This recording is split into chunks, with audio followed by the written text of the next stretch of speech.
Welcome back to the studio. I hope you enjoyed our look at the Oaks, the Derby, split screen, and now we're going to split screen the Coronation won by St Nicholas Abbey and the Derby. Now, the Coronation was a slower time, but they went a steadier gallop early on in the Coronation, which is at the bottom of your screen, and once again the Derby at the top. Yeah, this should make for an interesting comparison because once again, two different run races, and St Nicholas Abbey, who proved with his narrow defeat by Cirrus des Aigles that in Dubai that he can quicken like a Mustang, and particularly impressive for a 1.5 mile horse, and we're about to see him do the same again.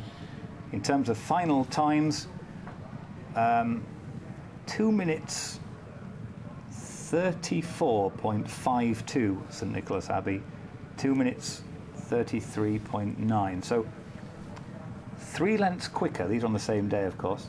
3 lengths quicker the Derby.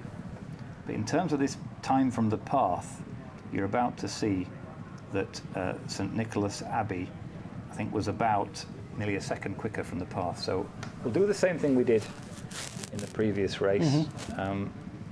The early pace in the Coronation Cup, just a sort of a medium, less than, whatever you want to call it, less than true. Much better gallop in the Derby, and you can see they'll be ahead despite being younger horses. They're crossing the path.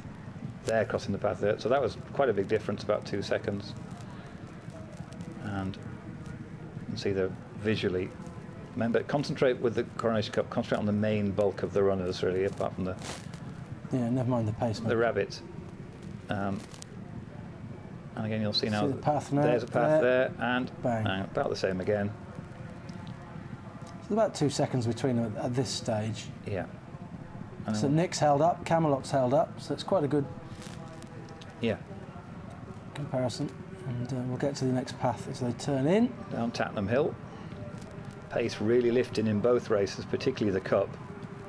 No problem at all for this St Nicholas Abbey. Look at him making his ground up, St Nicholas. Right, there we go, we've stopped it.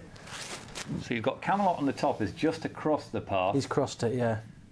And St Nicholas Abbey is about the equivalent of about 7 lengths behind, would you say? Yes. Yeah. Well, that's what the time suggests too. So if we can just let, this is a feat of delicacy, if we could just let St Nicholas Abbey catch up to Camelot.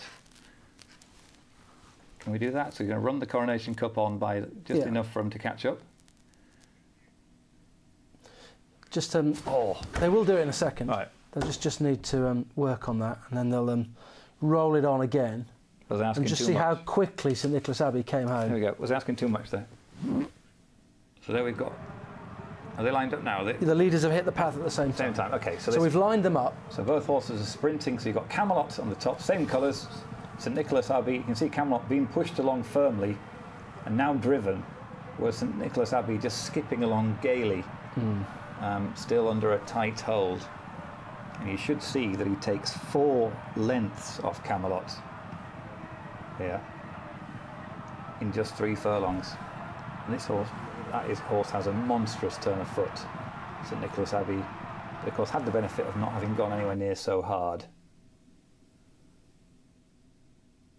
And there we can see, already passed St Nick, yeah. And about 4 lengths it was. Turns out to be about 4 lengths difference. So again, 2 different run races where it's not safe to draw absolute conclusions. You've got an older horse, you've got the weight for age to factor in. But all things considered, Camelot probably a better horse than even St Nicholas Abbey, taking everything into account, or at least on the day. St Nicholas Abbey, I would just like to add that I think he's one of the most underrated horses, and has been for quite a long time as well. People always want to oppose him, but he's got monstrous ability, hasn't he?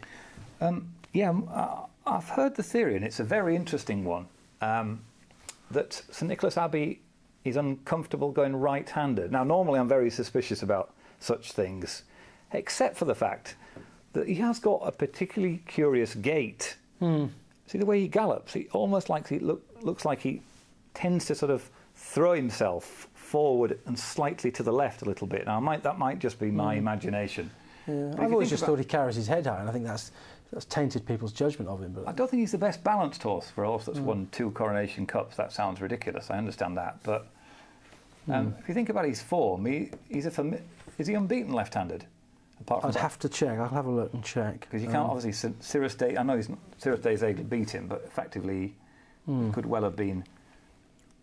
You could well have been unfortunate against one of the world's finest racehorses. Yeah, well, we'll check that out. I'll have a look. Those are your raw times there. I don't know if we can just watch. I don't know if we picked it up on the day, but I thought Joseph O'Brien dropped his whip on St Nicholas Abbey. We did pick it up on the day. Right, he's formed left. I've just spotted that myself because I was running around the downs on the day, and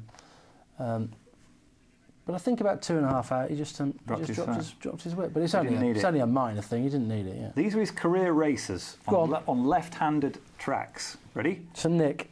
Yeah.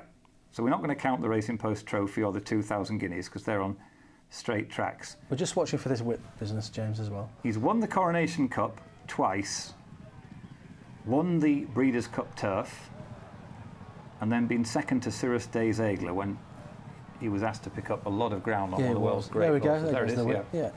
It didn't matter. Made no difference. Look at that action, though. That is an extravagant action. Changed legs there, though, Yeah. quickly and smartly. There you go. And See him again, changing legs. Absolutely desperate to go faster. He's a horse in tremendous form at the moment. He's just been. He ran a big figure at Chester as a 3-year-old, and Chester has been. Oh, I forgot that one. Yeah, he won there. Sorry, He bolted up going around there. Right, so we've got bolted up by 9 lengths at Chester. Yeah. Won the Coronation Cup. Won the Breeders' Cup Turf. Yeah. Touched off by Cirrus Des Aigles. Yeah. And won another Coronation Cup by 5 So beaten lengths. once going left-handed. By Cirrus Des Aigles, giving it a running start. Yeah. Yeah. Under a brilliant ride from Pellier on the winner. So. Under a magnificent ride from the Butterfly. Yeah. Yeah. So you couldn't really hold. I just think he's massively underrated. I said to Lucky in the roundup from Epsom, I said he'll win the Breeders' Cup. He'll win the Turf again. Lucky was not so sure, but if you bought into him being a left-handed bend specialist or a left-handed camber specialist, where would you run him? If you bought into that, don't know. I'd have to think about that. I mean, I'll be aiming for the Breeders' Cup Turf again because I think he's a shoe-in. I don't know. I don't know if we can look at him coming down Tattenham Corner again because. When I watched it on the day, I just thought how beautifully he handled it. For a horse that people always said, oh, he's a bit awkward. And I don't think he is that well balanced, though. Well, he came down Tattenham Corner on the bridle. I know. It was absolutely, he glided down the hill. He glided round the left-hand bend. I'm a massive fan of the horse. I might be overplaying it just a little bit. But I think he's hugely underrated. But if he took that run at Meydan in isolation, you could argue there that on that one piece of form, let's watch him just come down the hill. I might be wrong. He's one of the best horses in the world in a vintage era for flat racing. Yeah, now look, he's been brought wide. He's going outside beaten up, and many thought would beat him up. But look, he's hard on the bridle, and he's tanking. But he has come right round the... Yeah, but he's still handling it like he's on rails. Look, he's still on the bridle. He's dead straight. He became very wide, didn't he? And he's on the bridle, though, isn't he? A bit different if he was being scrubbed along on the inside. Yeah, I know, but there's plenty of horses that won't handle that hill and corner on even if they're on the bridle. The facts are on your side. Yeah, I just thought it was a tremendous performance. What do we make of Beaten Up? Well, he's never run a figure in his life, I'm afraid, and I'm afraid that he's a tall reputation horse. Yeah. Did you see that piece of work he did with... At Breakfast with the Stars? Yeah. I didn't, but people were raving about it. Absolutely slaughtered his owner mate. What's it called? The other haggis? Harris Tweed. Harris Tweed, but that's a big slow. That's a slow horse, isn't it? It's a stayer. Yeah. Do you think 10 furlongs might be St Nicholas Abbey's bag? But I'm happy with him at 1.5 miles. Well, I'm just saying, with this tremendous turn of pace, with that run against Cirrus Des Aigles, who was a 10 furlong horse, how about races like the Judd Monty and the Irish Champion? I know he might get in the way of other plans they have for So You Think or for indeed for Camelot. But it'd be interesting to see him pitched in against a real top-notcher, wouldn't it, on those left-handed bends? I think he's a great horse. I really do. I think he's really underrated. St Nicholas Abbey. Would you think Camelot will ever race against Frank, or do you think it will ever happen over 10 furlongs? No. You don't? I'm doubtful. Shame, wouldn't it? I don't know. It'd be nice to see, wouldn't it? Yeah. I suspect not. But it would. First of all, I'd like to see Frankel in a truly run race. Is Frankel going to spend his life chasing his pacemaker and just quickening past it? Well, that's what we'd like. Forget about opponents like Black Caviar. I'd like to see him in a strongly run race again. We haven't seen that since the Guineas. The Guineas was the only strongly, and that was his own. It was his own, his own making. Yeah. So yeah. And just to see. We were talking about earlier in the programme about heart and courage and stuff like that. I mean, when you compare, I was mentioning at the Derby about horses like Rebo and Niarco, they ran from 5 furlongs to 2 miles and they were unbeaten. Yeah. It is a bit of a joke, isn't it, if you keep following your pacemaker in 1 mile straight track races?